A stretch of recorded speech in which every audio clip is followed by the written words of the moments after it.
Michael Reynolds had always been a man of history, a professor who reveled in the stories of the past, the intricate tapestries woven by time.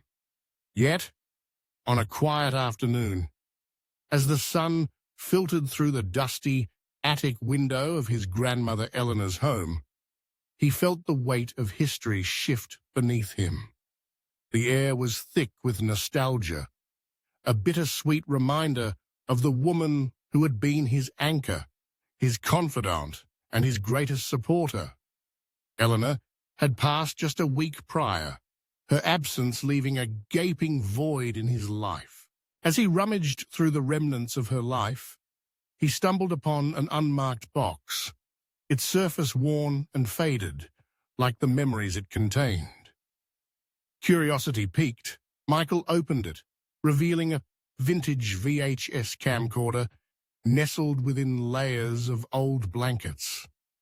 The sight of the camcorder stirred something deep within him, a sense of wonder, mixed with an inexplicable urgency.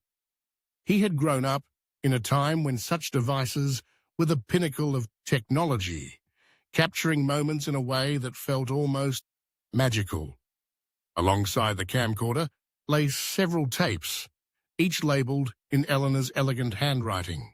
With a mixture of trepidation and anticipation, he took the box downstairs, the weight of it feeling heavier with every step. He set up the camcorder, a twinge of nostalgia washing over him as he prepared to watch the tapes. The first few were filled with mundane snippets of family gatherings, birthday parties, and holidays. He laughed at the sight of his younger self, an 8-year-old boy with messy hair and a toothy grin, obliviously enjoying the simplicity of childhood. The laughter echoed in the empty room, a reminder of the joy Eleanor had brought into his life. But then came the tape that would change everything. As he pressed play, the familiar warmth of Eleanor's voice filled the room, and he felt a shiver run down his spine. The footage revealed a conversation between his adult self and his grandmother, a moment he had no recollection of. The sight of himself, older and more worn than he remembered, sent a jolt through him. He listened intently as Eleanor spoke, her eyes sparkling with a mix of love and concern. "Michael, you need to understand something important," she said, her tone grave yet tender. "You have only 3 days to prevent something catastrophic from happening. I wish I could tell you more, but time is tricky, and I can't risk the consequences of revealing too much." The words hung in the air, heavy with implication. Michael's heart raced as he processed the gravity of her statement. He had always believed that time was linear, that the past was fixed and immutable.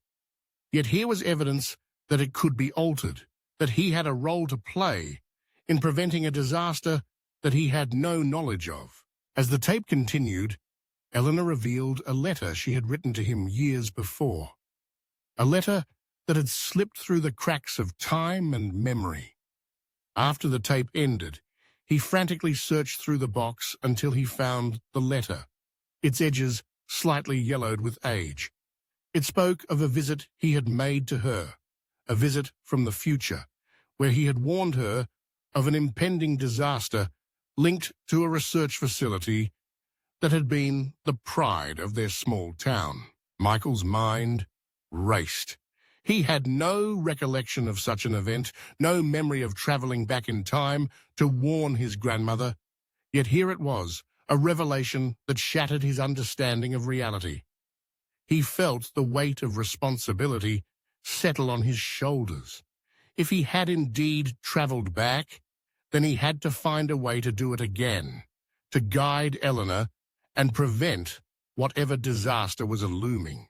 Determined, Michael delved into Eleanor's notes, her meticulous records of her research and observations. The pages were filled with her thoughts on time, memory, and the connection that bind generations. As he read, he began to piece together a plan. He needed to replicate the conditions of his previous temporal experience, to reach back and alter the course of events. Days passed in a blur as he worked tirelessly, fueled by a blend of desperation and hope. He gathered materials, constructed makeshift devices, and pored over Eleanor's notes. Each moment spent in her attic felt like a step closer to uncovering the truth, yet also a reminder of the ticking clock that loomed over him. Finally, after what felt like an eternity, he felt ready. He had created a device that, while crude, held the promise of temporal travel. With a deep breath, he activated it, the air around him shimmering as reality twisted and bent. In an instant, he was thrust backward in time, the world around him fading into a blur before solidifying into the familiar surroundings of his grandmother's home. He found himself standing in the very attic where he had discovered the camcorder. But the atmosphere was vibrant, filled with the sounds of laughter and the smell of freshly baked cookies wafting up from the kitchen. It was as if time had folded in on itself, allowing him to witness the past in real time. He spotted Eleanor below, her hair a cascade of silver, her presence as warm and inviting as he remembered.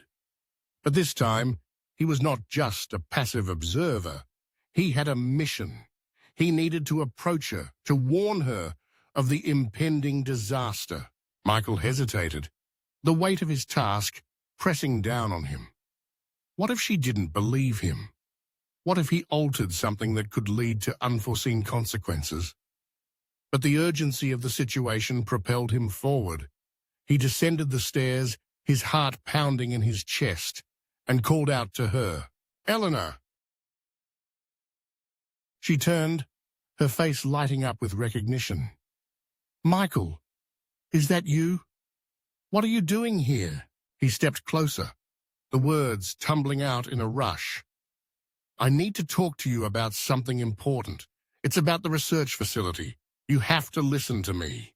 Confusion flickered across her face, but the concern in her eyes was unmistakable.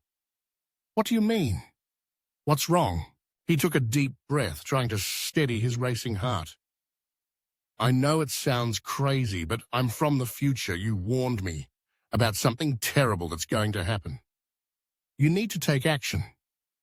There's a disaster coming, and it's connected to the research facility."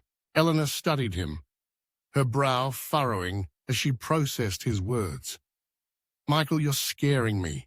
What do you mean, a disaster?"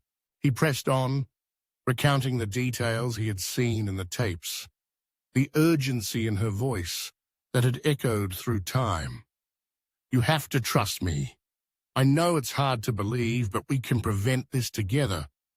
You have the knowledge, the connection. If we act now, we can save lives." For a moment, silence enveloped them, the weight of his words hanging in the air. Then, slowly, understanding dawned in her eyes. "If this is true, then we must act quickly. What do we need to do?" As they strategized, a sense of purpose surged through Michael. Together, they crafted a plan, reaching out to her colleagues and leveraging her influence to raise concerns about safety protocols at the facility. Each phone call, each meeting felt like a step closer to averting disaster. Days turned into a whirlwind of activity, and as they worked side by side, Michael felt the unbreakable bond of love and trust that had always defined their relationship. Eleanor was not just his grandmother. She was a force of nature, a woman whose wisdom and strength shaped the world around her. Finally, the day of reckoning arrived. They stood in the facility's conference room, surrounded by scientists and officials, the atmosphere tense with anticipation. Michael felt the weight of the moment pressing down on him, but he knew they had done everything they could to prepare. As he watched Eleanor present their findings, he felt a swell of pride. She spoke passionately, her voice unwavering, as she outlined the potential dangers and advocated for immediate action. The room was silent. Every eye on her and Michael knew they were making a difference. In the end, their efforts bore fruit. The facility implemented new safety measures, and the disaster that had loomed on the horizon was averted. As he stood beside Eleanor, watching the relief wash over her face, he realized that he had not only saved lives, but had also forged a deeper connection with the woman who had shaped his very existence. Time, he understood, was not just a linear path, but a tapestry woven with threads of love, memory, and sacrifice. The revelations he had uncovered had challenged his understanding of reality, but they had also reinforced the power of human connection, the unbreakable bond between generations. As he returned to his own time, the attic felt different. The dust motes danced in the afternoon light, but now they seemed to shimmer with possibility. He knew that history was not just a collection of events, but a living, breathing entity shaped by the choices we make and the love we share. Michael Reynolds, the history professor, had become part of a story far greater than he had ever imagined. A story that transcended time itself, woven together by the enduring legacy of a grandmother's love.